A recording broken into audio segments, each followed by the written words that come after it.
Elle s'appelle Ami Traoré, Clarisse Tewa, Odile Parel et Adia Ouattara Ouroutia. Ces 4 femmes ont toutes vécu les affres de l'excision. Cette pratique qui consiste en l'ablation du clitoris.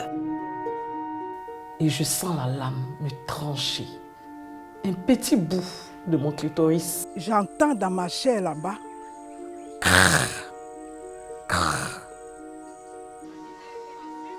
Écorchées à vif, marquées à vie, ces femmes ont décidé de rompre le silence et nous livrent leurs histoires. Une pratique ancestrale m'a laissée au milieu de la mer. Quelqu'un me sauvera-t-il de cet enfer? C'est mon histoire, c'est ton histoire. C'est l'histoire d'une excisée parmi tant d'autres. Elle partage ce que peu d'entre nous savent. Les douleurs et les stigmates d'une pratique pourtant interdite en Côte d'Ivoire depuis 1998. Il y a des femmes qui ont eu des problèmes pendant l'accouchement parce qu'elles ont été excisées, parce que la cicatrisation n'a pas été normale ou bien avec les rapports. Et puis bon, comme j'ai dit, j'ai fait des ateliers où j'ai vu des témoignages qui m'ont marqué. Si c'est ainsi, il faut arrêter. Mutilées, mais pas résignées, ces femmes ont engagé depuis quelques années le combat contre les mutilations génitales féminines.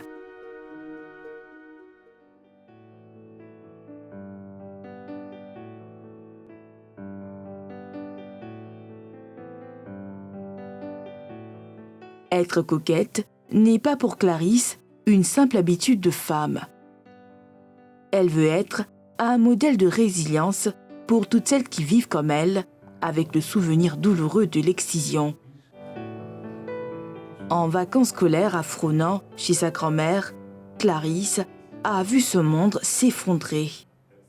Il y a 2 femmes bien musclées qui m'attrapent.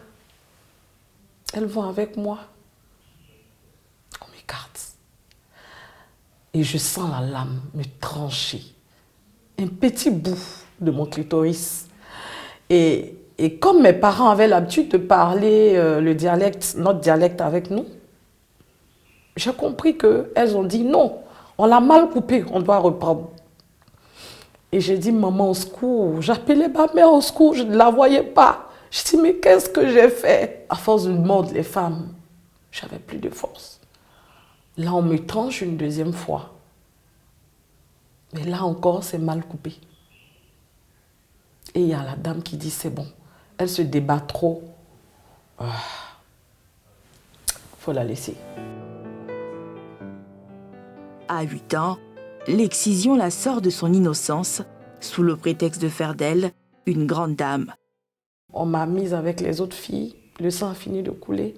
On m'a mise un kojo, on attache une corde et puis on te met le kojo, on te dit de danser avec la douleur et on te demande de te redresser, de marcher pour montrer que tu es une femme, tu es devenue une femme. C'était difficile. Et la petite fille qui était à côté de moi est partie parce que je l'ai vue tomber. J'ai eu pitié. Ils ont dit mais elle a perdu trop de sang, on va l'envoyer à l'hôpital. Mais après, je l'ai vue, la tête penchée. Je savais qu'il y a quelque chose qui n'allait pas. Tout ce que je demandais, comme mon père nous apprenait à prier, j'ai commencé à prier. Je dis, Jésus, aide-moi. Un récit glaçant qui replonge Clarisse dans les émotions du passé.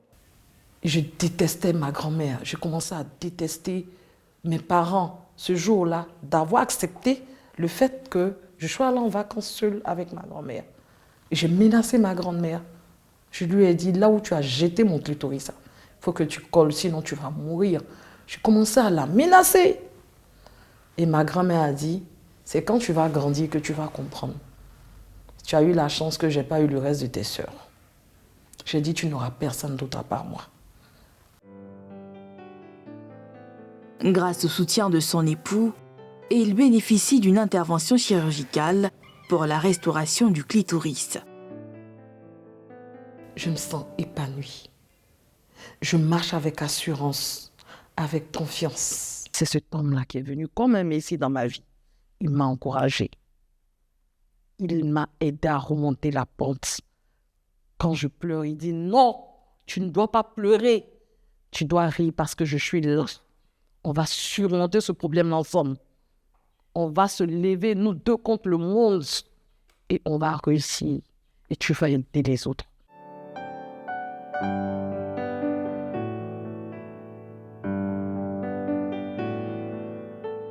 Clarisse fonde Abbé Fève, l'association pour le bien-être des femmes victimes du fait de l'excision, et devient une activiste contre les mutilations génitales féminines.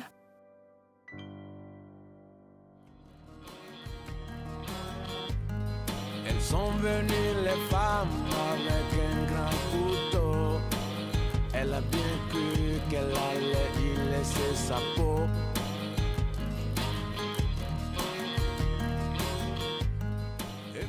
Je suis Ami Traoré, écrivaine, activiste, victime des mutilations génitales féminines à l'âge de 8 ans. J'ai tenu à mettre à disposition mon témoignage. Et je pense que les lettres et les mots ont été la meilleure option pour moi pour pouvoir exposer ce que j'ai vécu.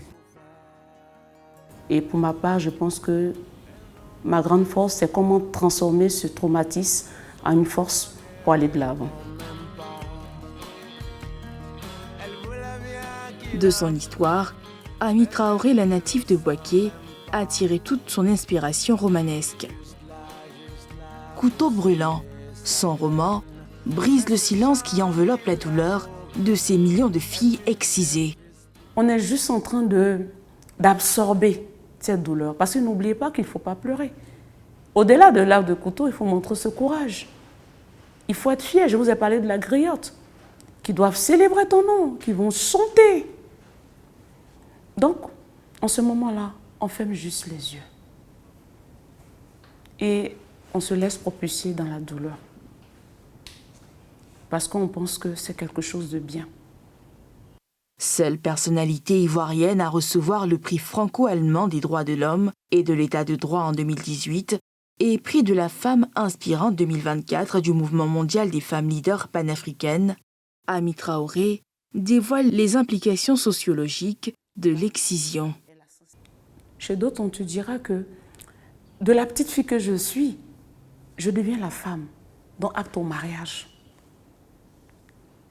Ce clitoris-là, il gêne à l'accouchement, il faut l'enlever.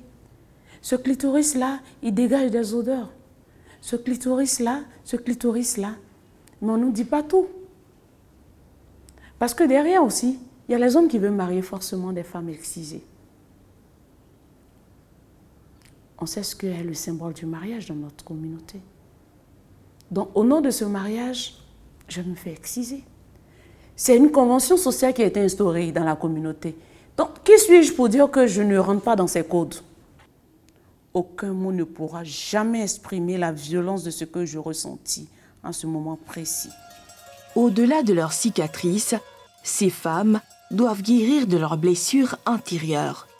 Et si tu rencontres l'homme qui n'est pas issu de ta communauté, qui se dit que la femme que je rencontre, elle a tout, si vous me prêtez l'expression, qu'elle a tous ses organes, et que toi, tu es en train de te battre avec toi-même pour te demander, mais comment je vais dire à cette personne-là que moi, je suis différent des autres, j'ai plus ça, mais à la place, j'ai une cicatrice. Donc, je pense que le travail pour toutes ces victimes d'excision, c'est surtout ce côté psychologique. Comment se réapproprier ce corps? Parce que c'est une féminité. C'est quelque chose qu'on nous a arraché. C'est quelque chose qui a été tranché. Mais comment on réapprend à vivre? Je peux place sur la natte avec dans la bouche la fameuse noix de cola. La prise en charge psychologique des victimes demeure une épineuse question.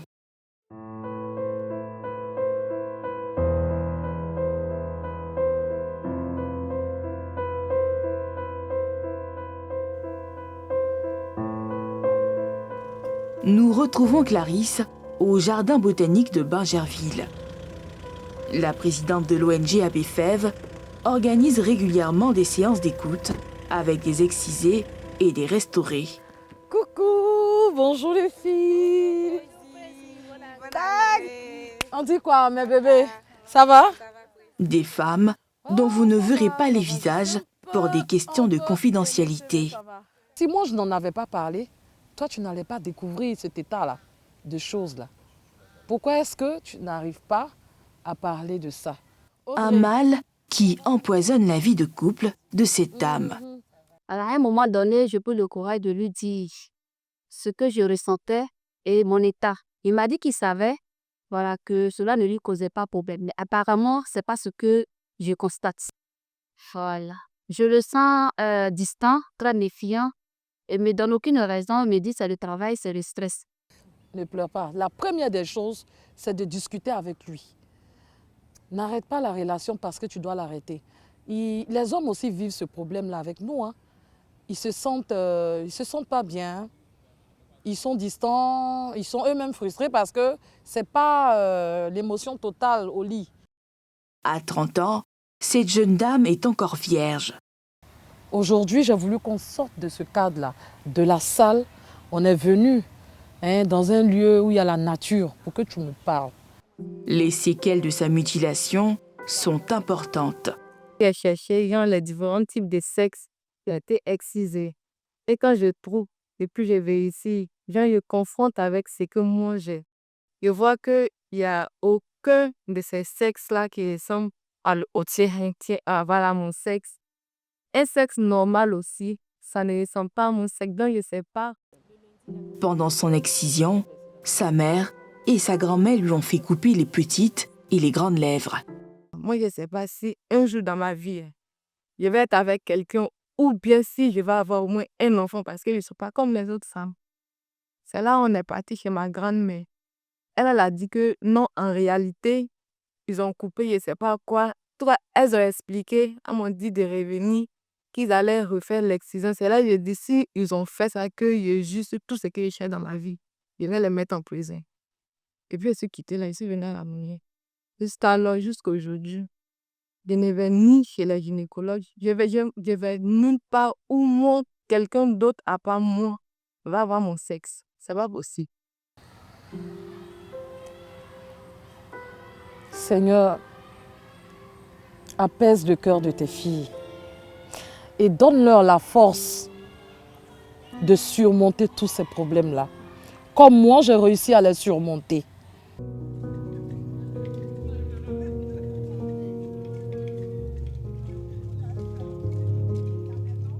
Un combat que porte aussi Odile Parel. En compagnie de Déborah, sa petite fille, la styliste modéliste se rend régulièrement dans la ville de Mans chez ce tisserand qui confectionne le zarkouéné.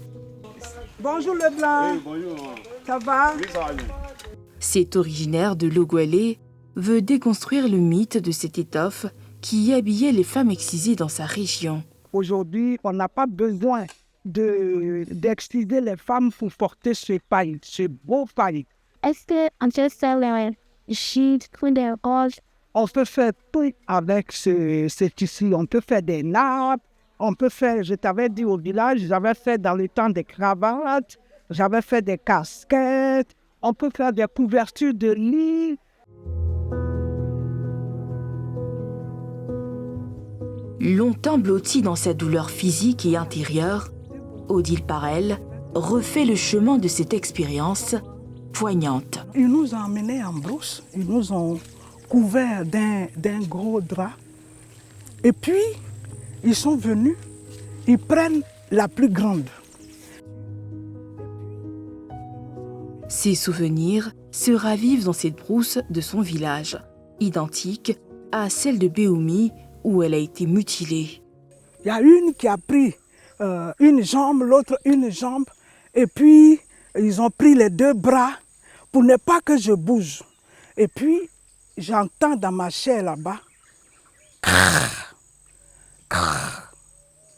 plusieurs fois ils m'ont coupé, ils m'ont fait l'excision.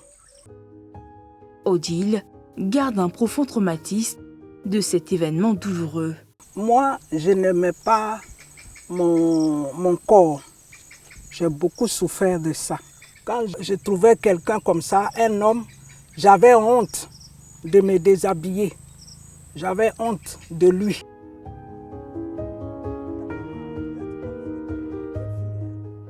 Parti en Suisse à 29 ans, la restauration de son bouton de rose marque le début de son engagement contre les ravages de la pratique. De retour au pays, Odile décide de mettre fin à l'excision en livrant bataille dans sa propre famille. Dans cette case vivait sa cousine, une exciseuse. J'ai ma cousine qui était ici. Elle s'appelle Fan. Elle était exciseuse. Donc, quand ça la prenait, elle attrapait les enfants, elle rentre dans la maison, elle les coupe. Je suis venue la surprendre ici. Il y avait une jeune dame qu'elle avait fait exciser. Et donc, j'ai appelé la gendarmerie. La styliste modéliste met en place une association, Loucha, Lève-toi en Yacouba. Grâce à l'ouverture de cette maternelle garderie, elle empêche que les petites filles ne soient excisées à bas âge.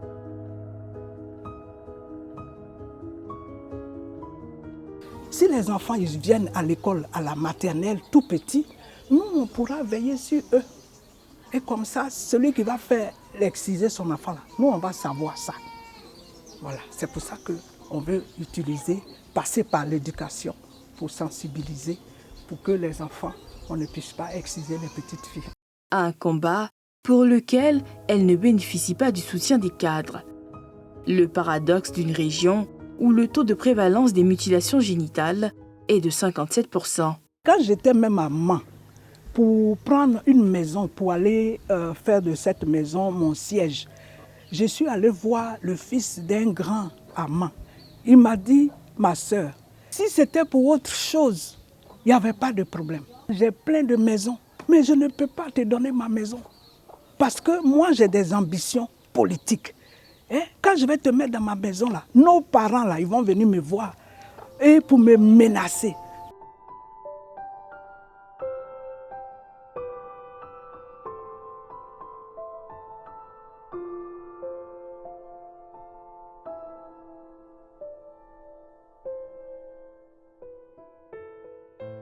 En plus des conséquences à long terme, l'excision est à l'origine de problèmes de fertilité, de complications durant l'accouchement, des bébés morts-nés, comme nous le montrent ces photos de la clinique juridique de Boaké. Le vagin est carrément fermé. Voilà. Imagine une femme comme ça qui doit mettre au monde un enfant. Elle fait comment? Il y a la mort derrière, il y a des vies humaines qui sont détruites. Voilà. Vous voyez toutes ces images-là. Il y en a qui sortent avec des, comment on va appeler ça, des fustiles. Voilà. Donc, elles vont passer tout le temps à faire pipi au lit. Mais qui va marier ces femmes-là? Ces cliniques juridiques travaillent aux côtés de l'État ivoirien à vulgariser les textes de loi et à sensibiliser les populations. Un exercice pas toujours aisé pour Reine, la directrice de la clinique. Comportez vers la population. Si tout ce que vous leur dites que vous venez pour parler de l'interdiction de l'excision, personne ne viendra vous écouter. Voilà. Les femmes, en l'occurrence, parce qu'elles ont peur. Voilà. 13 années après les premières condamnations, il est toujours difficile d'identifier les coupables dans les communautés. On ne sait jamais qui excise. Voilà. On ne sait jamais qui excise, mais toujours est-il qu'il y a une victime. Et nous, en tant que juristes, on ne peut pas s'auto-saisir, mais nous, on peut sensibiliser. On peut vulgariser la loi en la matière auprès des populations et on peut encourager les populations à nous dénoncer les cas.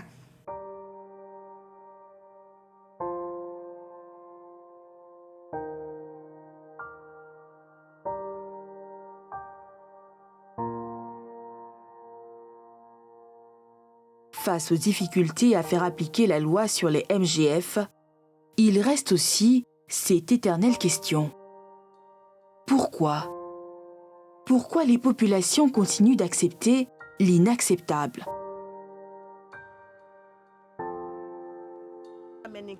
Nous avons fait appel à Adja Ouattara, excisée à bas âge et leader d'opinion de la communauté musulmane de Boaké. C'est un problème qui est délicat. Voilà, c'est un problème de mœurs, il y a un problème de tabou parce qu'on parle du sexe dedans, qui est vraiment un tabou chez nous en Afrique. C'est pas facile. Mais on va échanger. On va échanger avec nos sœurs. Elles vont donner un peu leur avis. Qu'est-ce qu'elles pensent de ça? Ami Traoré et d'autres femmes musulmanes participent au débat. Les positions tiennent des expériences vécues.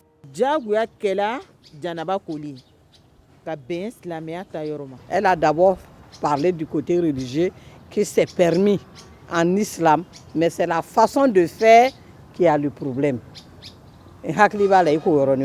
Voilà. C'est-à-dire que même si on doit exciser une femme, il faut qu'on s'arrange à ne pas tout enlever. Moi, j'ai été excisée quand j'avais 10 ans, mais jusqu'au jour d'aujourd'hui, j'ai ça. C'est-à-dire j'ai toujours l'image, parce que c'est la pire des choses qui m'est arrivée. Moi, j'ai été excisée bébé. Je n'en sais rien du tout. Ça fait mal, ouais, ça fait pas mal. Moi, je ne sais pas.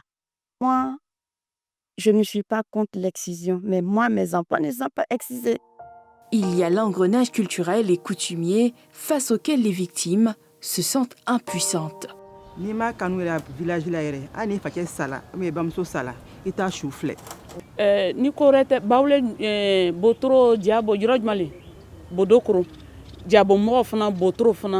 de Botro aussi.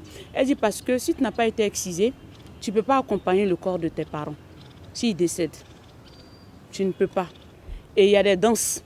Il y a des danses qui sont effectuées tout. Si tu n'as pas été excisé, tu ne peux pas approcher. La dernière fois, j'étais en visite dans la ville où je suis née. Il y a 15 jeunes filles qui ont été excisées là-bas, à genoux là.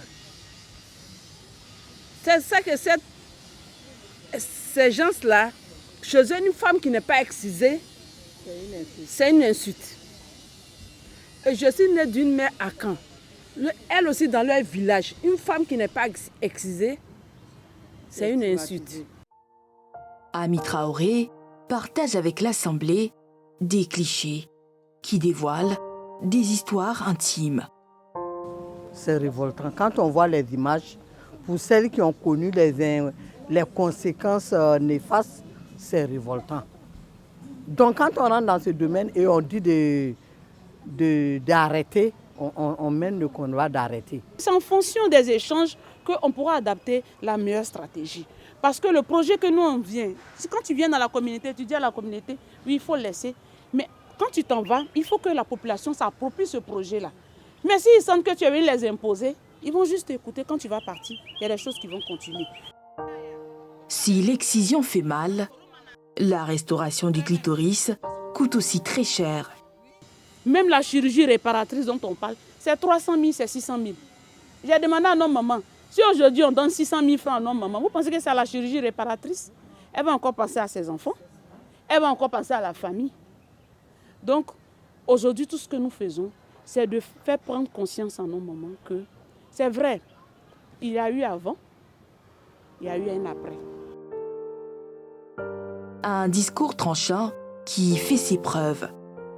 Selon le rapport CIGI 2022, le taux de prévalence nationale des mutilations génitales féminines est passé de 36,7% en 2016 à 20% aujourd'hui.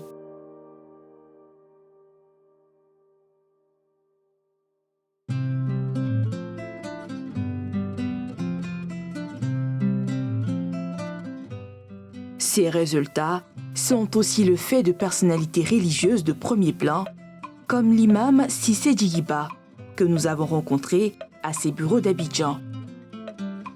La position du président du conseil d'administration de la fondation Djigui, La Grande Espérance, est sans ambiguïté. Les savants musulmans considèrent que la pratique mérite d'être abandonnée.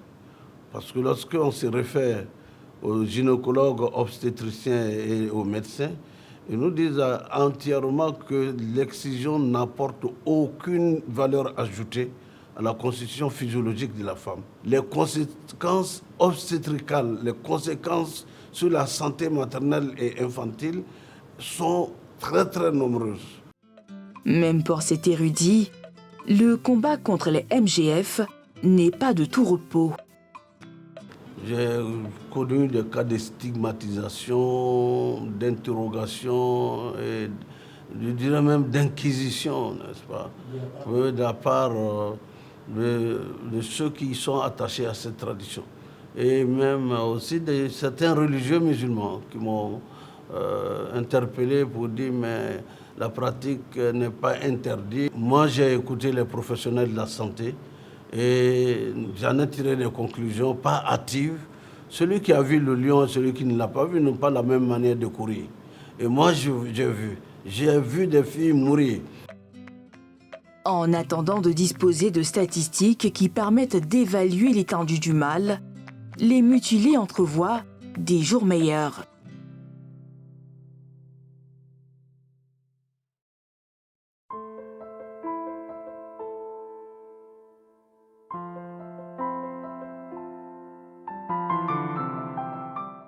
Nous ne sommes pas le 6 février, journée internationale de la tolérance zéro à l'égard des mutilations génitales féminines.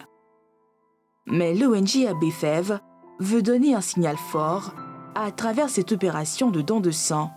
C'est un devoir pour moi en tant que présidente d'ONG, vu que pendant l'excision, les femmes perdent du sang et c'est un symbole. La femme a droit aussi de jouir, d'avoir du plaisir sexuel. On ne doit pas lui imputer ce droit-là. Une activité en prélude à cet atelier. Ces femmes, pour la plupart excisées, partagent leurs ressentis.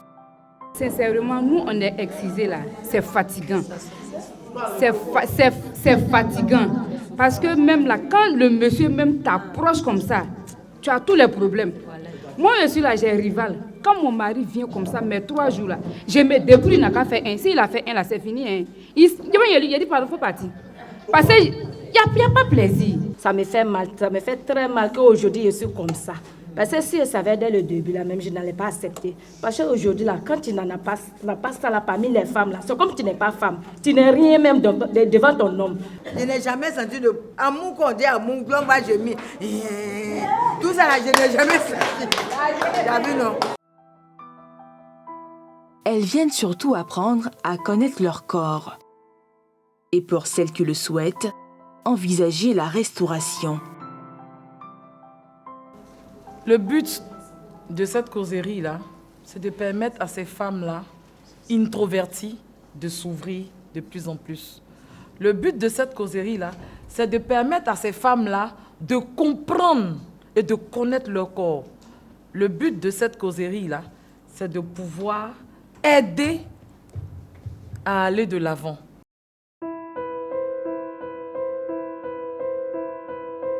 Selon l'UNICEF, 144 millions de femmes africaines ont survécu à une excision ou une autre mutilation génitale. Malgré le combat des héroïnes ivoiriennes dans la lutte contre les MGF et la volonté politique, il reste encore tant à faire.